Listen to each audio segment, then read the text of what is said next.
নাগর নদী বাংলাদেশের উত্তরাঞ্চলের একটি গুরুত্বপূর্ণ নদী।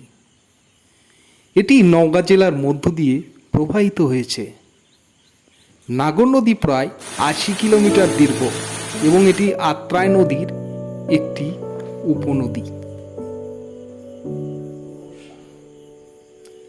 নাগর নদীর উৎপত্তি নওগাঁ জেলার পাহাড়পুর এলাকায়।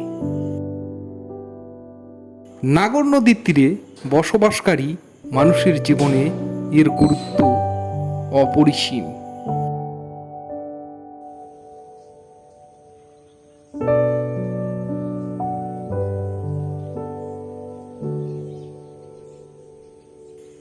এটি তাদের পানীয় জল, সেচ, মাছ এবং অন্যান্য সম্পদ প্রদান করে।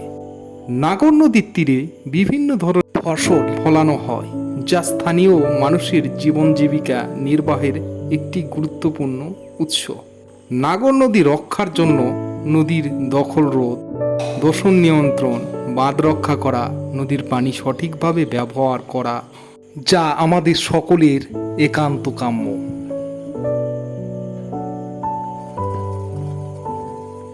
তাই আসুন আমরা এই নদীমাতৃক দেশের এই ছোট্ট নদীটিকে রক্ষা করি।